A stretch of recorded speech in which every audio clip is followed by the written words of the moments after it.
Moms kitchen ল্যাবে সবাইকে স্বাগত। আজ সকাল সকাল ভিডিওটা বাগান থেকেই শুরু করলাম।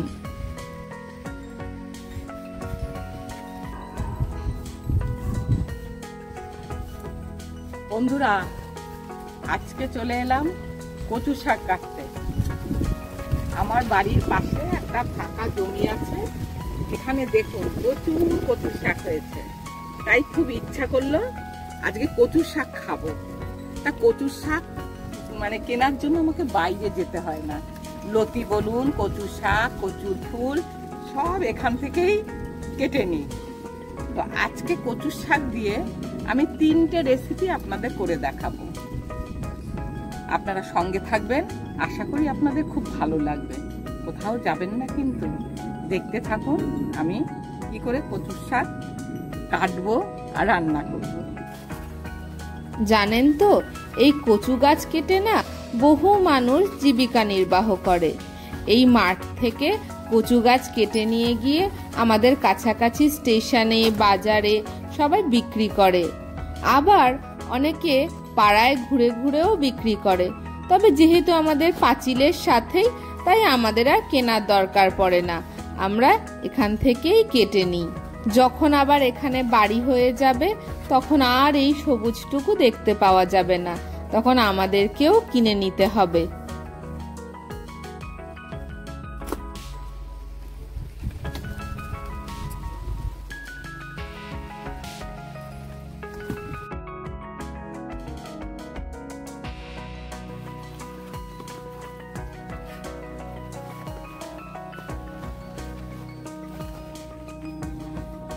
এই যে এতগুলো কেটেছি, আর লাগবে না। এবার চলুন এগুলো ধুয়ে কেটে পরিষ্কার করে আবার আপনাদের কাছে ফিরে আসবো। কচুর শাক ধুয়ে কেটে সিদ্ধ হতে বসিয়ে দেওয়া হয়েছে। এইদিকে কচুর শাক সিদ্ধ হোক, অন্যদিকে 3টে রেসিপির জন্য 3 রকমের মশলা তৈরি করে নিতে হবে। প্রথমে শুকনো কড়াই গরম করে তাতে কয়েকটা এলাচ দিয়ে দিতে হবে। একটু নাড়াচাড়া করে ধিমে আঁচে রেখে দিতে হবে। যখন দেখবেন এলাচ ফুলে ফুলে উঠেছে, বুঝবেন এলাচ প্রায় ভাজা হয়ে গেছে। এবার কয়েক টুকরো দারচিনি দিয়ে দিতে হবে। মিনিট খানেক নাড়াচাড়া করলেই দেখবেন সুন্দর গন্ধ বেরোচ্ছে, বুঝে নেবেন দারচিনিও ভাজা হয়ে গেছে। এবার গ্যাস বন্ধ করে দিয়ে দিতে হবে 1 চামচ পরিমাণ জিরে। ওই অবস্থাতেই নাড়াচাড়া করতে থাকবেন। জিরে ভাজতে খুব কম হিট লাগে, তাই ওই অবস্থাতেই নাড়াচাড়া করলেই দেখবেন জিরে ভাজা হয়ে গেছে, আর গ্যাস জ্বালানোর প্রয়োজন নেই। যখন দেখবেন মশলা থেকে সুন্দর গন্ধ বেরিয়েছে, তখন একটা প্লেটে নামিয়ে ঠান্ডা হওয়ার জন্য রেখে দেবেন। এবার ওই কড়াইতেই দিয়ে দিতে হবে 1 চামচ পরিমাণে 5 ফোড়ন। ধিমে আঁচে 5 ফোড়ন ভাজতে হবে। মিনিট খানেক নাড়াচাড়া করলেই 5 ফোড়ন থেকে সুন্দর গন্ধ বেরোবে। একটা প্লেটে ঢেলে ঠান্ডা হওয়ার জন্য রেখে দিতে হবে। দুটো মশলাই ঠান্ডা হয়ে গেলে গুঁড়ো করে নিতে হবে। এরপর শুকনো কড়াইতে দিয়ে দিতে হবে শুকনো শিমের দানা। ভালো করে ভাজতে হবে। এই শিমের দানা চৈত্র মাসে বাজারে কিনতে পাওয়া যায়।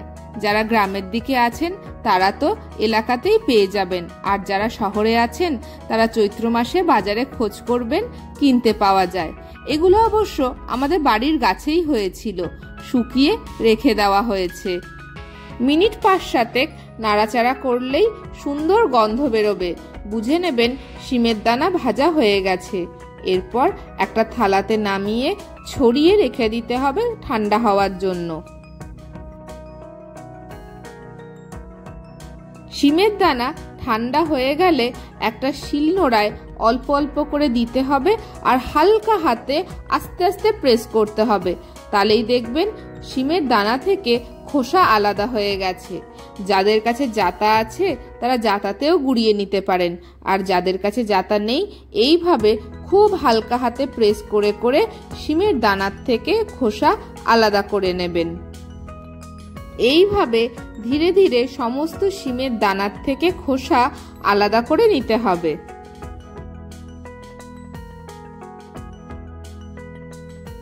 দেখুন শিমের দানা আর খোসা আলাদা হয়ে গেছে। এবার একটা থালার সাহায্যে ঝেড়ে খোসাগুলোকে ফেলে দিতে হবে। দেখবেন শুধু দানাগুলোই থাকবে।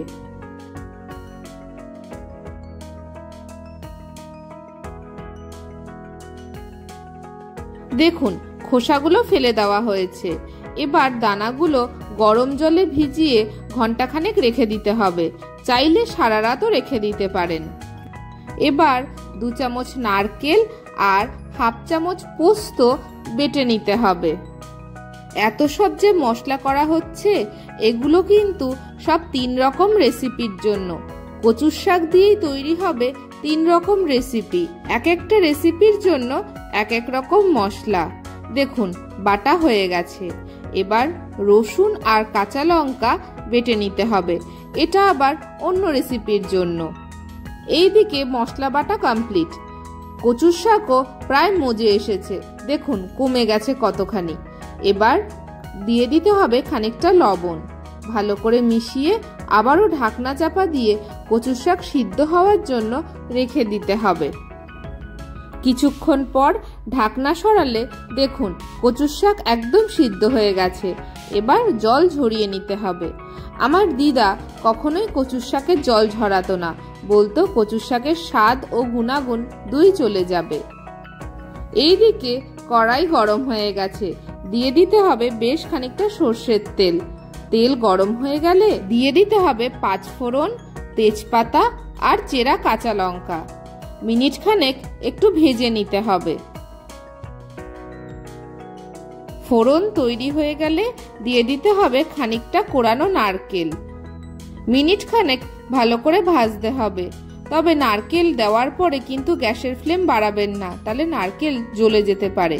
নারকেল ভাজা হয়ে আসলে দিয়ে দিতে হবে খানিকটা সেদ্ধ করা কচুর শাক।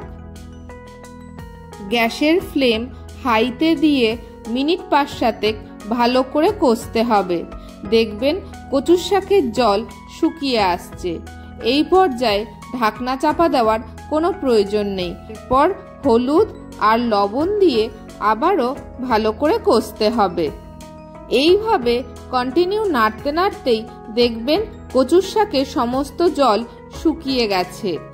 কচুর শাকগুলো খুন্তির সাহায্যে চেপে চেপে ভেঙে দিতে হবে। দেখুন কচুর শাকের একটুও টুকরো নেই, সব সুন্দরভাবে মিশে গেছে। এবার দিয়ে দিতে হবে সেদ্ধ করে রাখা ছোলা। আবারও ভালো করে মেশাতে হবে।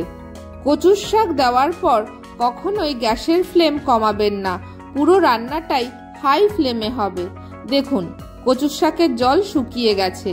কচুর শাক কেমন শুকনো শুকনো হয়ে গেছে। শাক কড়াই ছেড়ে দিচ্ছে। বুঝে নিতে হবে শাক রান্না প্রায় তৈরি। কচুর শাক একটু মিষ্টি স্বাদের হয়, তাই পরিমাণ মতন মিষ্টি দিয়ে দেবেন। এবার কচুর শাকের সাথে চিনি ভালো করে মিশিয়ে দিতে হবে।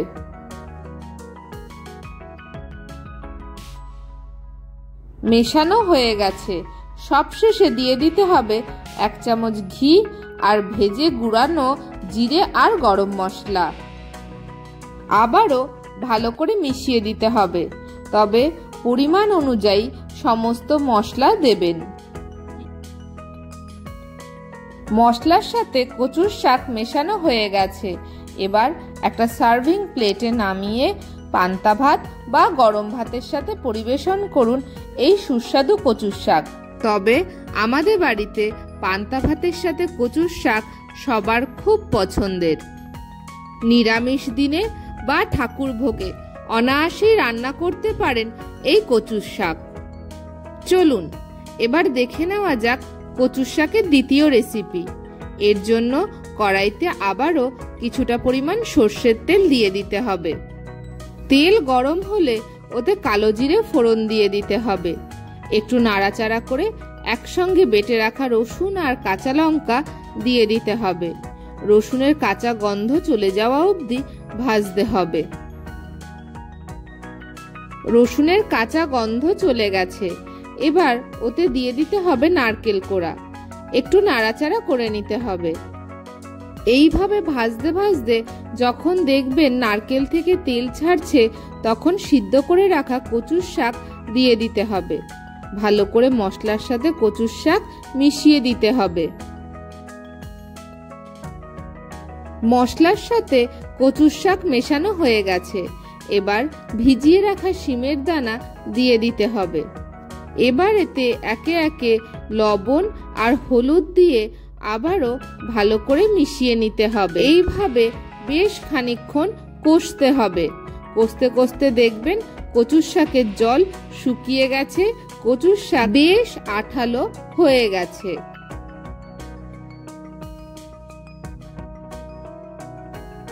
এবার এতে দিয়ে দিতে হবে স্বাদ মতন চিনি। আবারও ভালো করে মিশিয়ে দিতে হবে। তৈরি হয়ে গেল রসুন আর শিমের দানা দিয়ে কচুর শাক। তৈরি হয়ে গেল মাছের মাথা ছাড়াই আমিষ কচুর শাক। গরম ভাত বা পান্তা ভাত যে কোনো কিছুর সাথেই পরিবেশন করুন এই অপূর্ব স্বাদের কচুর শাক। এবার চলুন দেখে নেওয়া যাক তৃতীয় রান্না।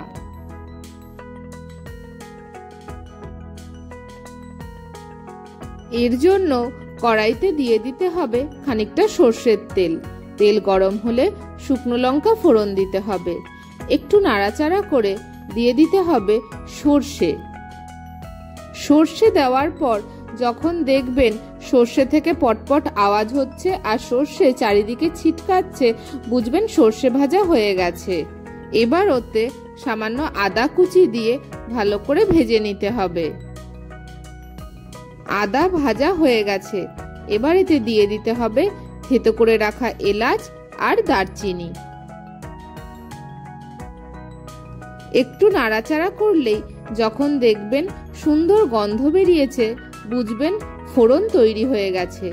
এবার সেদ্ধ করে রাখা কচুর শাকের শেষ অংশটুকু দিয়ে দিতে হবে। ভালো করে মশলার সাথে মিশিয়ে দিতে হবে। খুন্তি দিয়ে চেপে চেপে ভালো করে কচুর শাক মিশিয়ে দিতে হবে। তাহলে দেখবেন কচুর শাক একটুও গোটা থাকবে না। দেখুন কি সুন্দর একদম মিয়ে গেছে। এইভাবে বেশ কিছুক্ষণ নাড়াচাড়া করার পর ওতে দিয়ে দিতে হবে স্বাদ মতন লবণ আর পরিমাণ মতন হলুদ। আবারও ভালো করে মিশিয়ে দিতে হবে।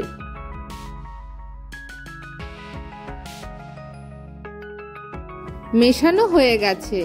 এবার দিয়ে দিতে হবে সেদ্ধ করে জল ঝরানো কচুর শাকের জল। ভালো করে মিশিয়ে দিতে হবে।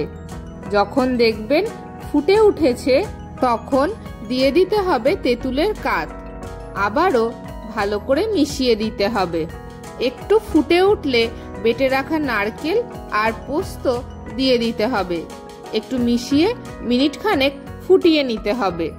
এবার এতে সামান্য গরম জল দিয়ে আবারও মিনিট খানেক ফুটিয়ে নিতে হবে। সবশেষে স্বাদ মতন চিনি দিয়ে দিতে হবে। ভালো করে মিশিয়ে দিতে হবে। তবে চিনি যে যার স্বাদ অনুযায়ী দেবেন। চিনি গলে গেছে। এবার ভেজে গুঁড়ো করা পাঁচফোড়ন আর বিট লবণ দিয়ে আবারও ভালো করে মিশিয়ে দিতে হবে। এই সময় গ্যাস বন্ধ করে দেবেন। এবার একটা গন্ধরাজ লেবুর রস দিয়ে দিতে হবে। ভালো করে মিশিয়ে ঢাকনা চাপা দিয়ে খানিকক্ষণ রেখে দিতে হবে। গন্ধরাজ লেবুর গন্ধটা টকের সাথে মিশে গেলেই তৈরি হয়ে যাবে সুস্বাদু কচুর শাকের টক। মিনিট 10 পর ঢাকনা তুলে একটা বাটিতে পরিবেশন করুন সুস্বাদু এই কচুর শাকের টক। তবে এই টক একটু ঠান্ডা ঠান্ডা পরিবেশন করবেন, খেতে খুব ভালো লাগে। ভিডিওটি কেমন লাগলো অবশ্যই কমেন্টে জানাবেন। লাইক, শেয়ার ও সাবস্ক্রাইব করে মমস কিচেন ল্যাবের পাশে থাকবেন। এরকম নিত্য নতুন রান্না পেতে মমস কিচেন ল্যাবের সাথে জুড়ে থাকুন। আজকের মতন আসি, দেখা হচ্ছে অন্য কোনো দিন অন্য কোনো ভিডিওতে।